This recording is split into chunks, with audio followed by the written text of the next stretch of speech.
Paano nga ba naitayo ang Venice sa ibabaw ng tubig? Naisip niyo na ba kung paano nagkaroon ng buong lungsod sa gitna ng tubig sa Venetian Lagoon? Isang lugar na putik, swamp at halos hindi kayang tayuan ng tao. Paano naitayo sa magkakahiwalay na maliliit na isla ang libu-libong gusali? May mga bahay, simbahan, palasyo, tulay at eskinita na hanggang ngayon ay nakatayo pa rin. At sa isang lungsod na walang kalsada at halos walang sewer system noon, saan napupunta ang dumi ng tao? Ano nga ba talaga ang misteryong bumubuo sa Venice? Ang Venice sa isang lungsod na kakaiba agad sa unang tingin. Wala itong kalsada para sa kotse. Sa halip, may mga kanal na dinaraanan ng bangka. Imbes na bus o taxi sa lupa, gondola at water taxi ang gamit ng mga tao. Sa bawat liko, may tulay. Sa bawat gilid, may gusali na diretso ang pader sa tubig. Makikita mo rito ang mga lumang palasyo na ginawang hotel, mga bahay na naging cafe, at mga tindahan ng salamin, alahas at souvenir. Taon-taon, dinadagsa ito ng milyon-milyong turista. Noon, sentro ito ng kalakalan. Ngayon, sentro ito ng turismo. Sa lawak na humigit kumulang 7.6 square kilometers ang makasaysayang sentro ng Venice. Maliit lamang ang sakop nito, ngunit dahil nakatayo ito sa tubig at putik, bawat gusali rito ay tila isang engineering miracle.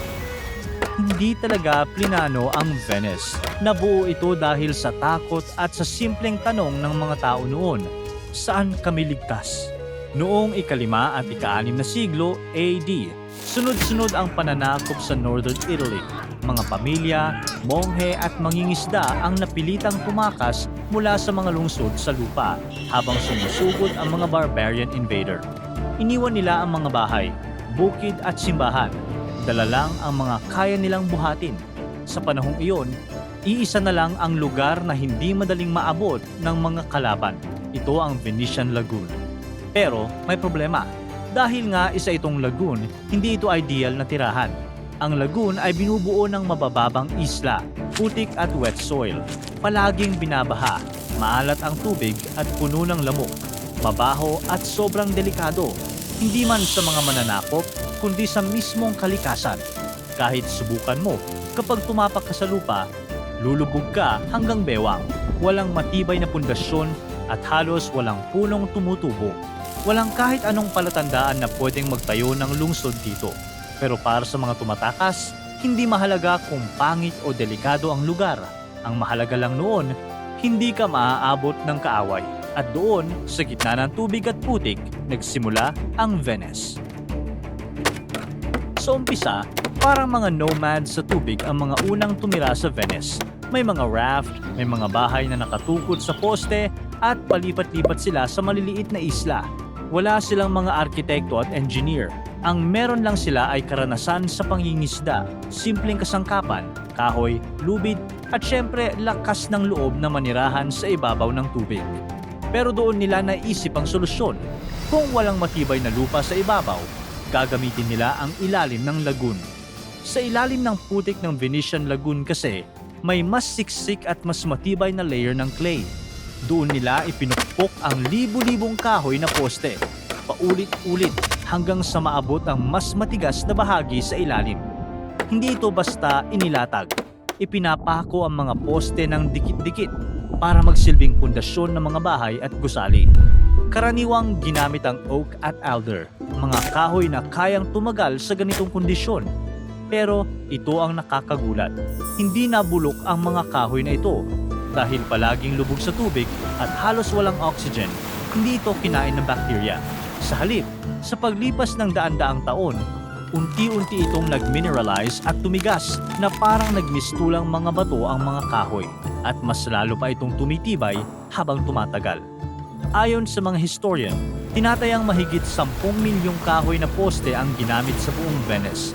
Marami sa mga punong ito ay galing pa sa mga kagubatan ng kasalukuyang Croatia at Slovenia. Buong kagubatan ang literal na isinakripisyo para maitayo ang lungsod. Kaya hanggang ngayon, nariyan pa rin ang ilan sa mga poste sa ilalim ng mga kilalang istruktura tulad ng Rialto Bridge at St. Mark's Basilica. Pasan ang bigat ng marmol, mga gusali, at higit 1,000 taong kasaysayan. Sa ibabaw ng libu-libong kahoy na poste, naglatag ang mga taga-Venice ng wooden platform. Sa ibabaw nito, inilagay ang Istrian stone, isang uri ng limestone mula sa Adriatic region na sobrang siksik at matibay at hindi madaling masira kahit palaging basa at maalat ang hangin. Sa pagtayo ng mga pader, mas pinili nila ang brick kaysa sa mga solid na bato. Mas magaan ng brick, mas madaling buuin, at mas hindi agad nabibiyak kapag may bahagyang pagkalaw ang pundasyon sa ilalim.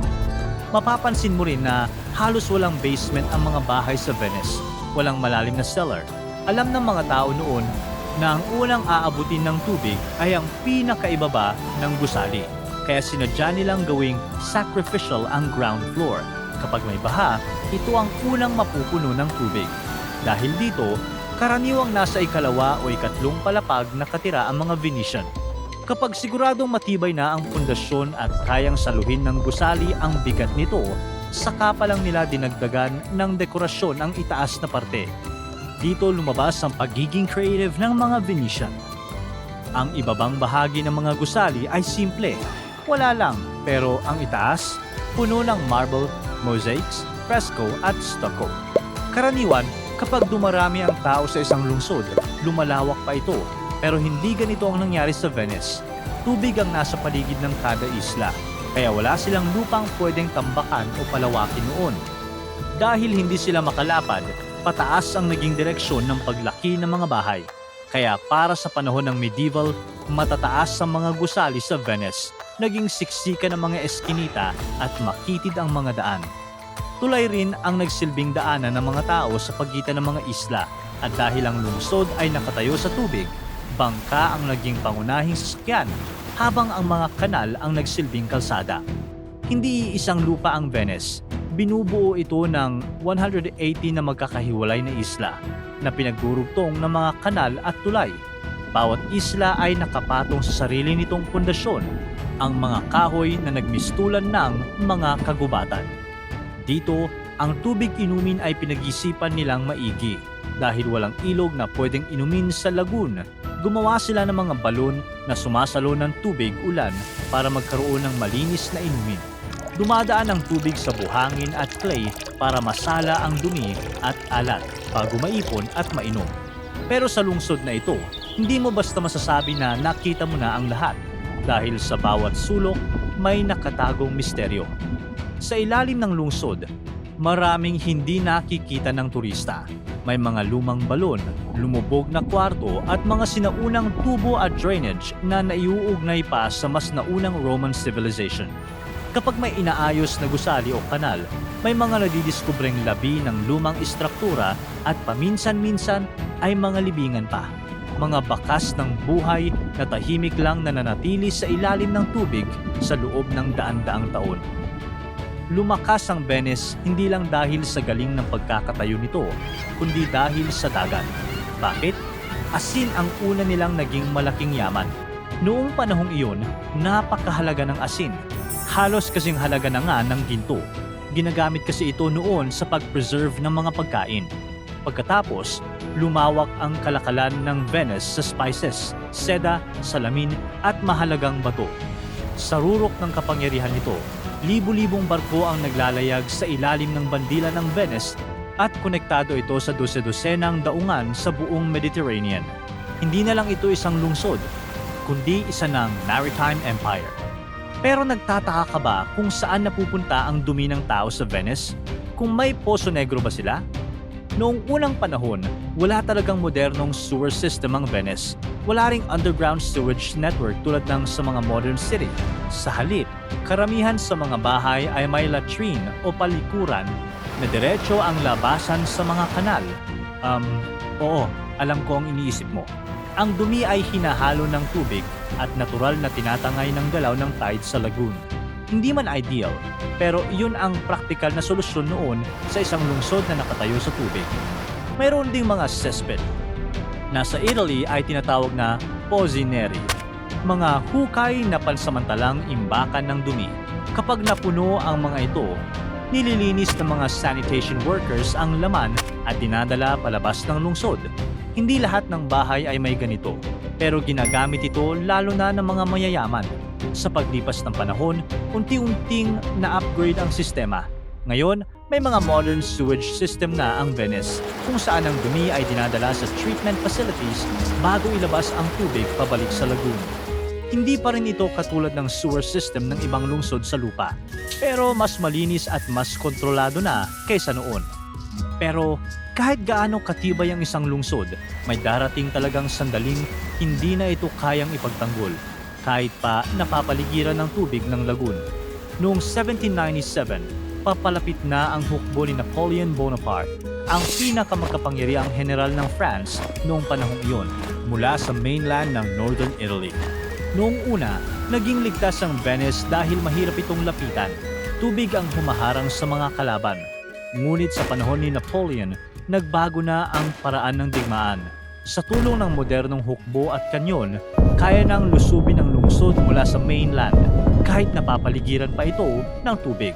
Alam ng mga Venetian ang totoo, hindi na sila ligtas. Luma na ang kanilang depensa, humina na ang hukbo at pagod na ang republika. Kung pipiliin nilang lumaban, tiyak na masisira ang lungsod na ilang siglo nilang iningatan. Kaya gumawa sila ng desisyong hindi pa nila kailanman nagawa sa loob ng mahigit 1,000 years. Walang kahit na anong labanan, sumuko na ang Venice. Sa pamamagitan ng isang treaty, ibinigay nila ang lungsod sa Austria. Doon nagtapos ang kalayaan ng Venice, hindi sa digmaan, kundi sa isang pirma. Makalipas ang halos 7 dekada, noong 1866, opisyal na isinama ang Venice at ang rehiyon ng Veneto sa bagong nagkakaisang Italy. Pagkalipas ng maraming taon, hindi tumitigil ang paggalaw sa ilalim ng Venice. Dahan-dahan itong lumulubog, humigit kumulang 1 hanggang 2 mm kada taon. Natural itong nangyayari habang unti-unting nagsisiksikan ang lupa sa bigat ng lungsod. Pero noong ika-20th century, mas lumala pa ito dahil sa groundwater extraction, ang pagbomba ng tubig ilalim ng lupa, na lalo pang nagpabilis sa pagkalubog ng Venice. Kasabay nito, patuloy na tumataas ang sea level dahil sa climate change. Kaya naman ang resulta, mas madalas ang pagbaha at mas mataas ang tubig na pumapasok sa syudad. Dito isinilang ang Mose Project, isang serye ng malalaking floodgate na nakatago sa ilalim ng dagat sa bungad ng lagoon. Kapag inaasahang tataas ang tide, umaangat ang mga gate at pansamantalang hinaharang ang tubig mula sa Adriatic Sea. Mahal at kontrobersyal ang proyekto, pero napatunayan na kaya nitong iligtas ang Venice mula sa matinding pagbaha noong mga nagdaang taon. Pero hindi lang kalikasan ang kalaban ng Venice. Taon-taon, dinadagsa ito ng milyon-milyong turista. Sa bawat hakbang ng tao, may dagdag na bigat ito sa isang lungsod na matagal nang marupok. Dumadaan din ang malalaking cruise ship na nagpapadala ng malalakas na alon na unti-unting kumakain sa mga pader ng kanal. Sa totoo lang, parang isang matandang tao ang Venice na nabubuhay dahil sa maingat na pag-aalaga. Bawat galaw, kailangang ingatan. Isang maling hakbang, pwedeng masira ang balanse na ilang siglo ng pinanghahawakan. Sa lungsod na itinayo laban sa kalikasan, ang tanong ngayon ay hindi na kung paano ito itinayo, kundi kung hanggang kailan pa ito tatagal. Para tuloy-tuloy ang saya at kwentuhan, huwag kalimutan mag-subscribe sa Bubbly YouTube channel at pindutin ang notification bell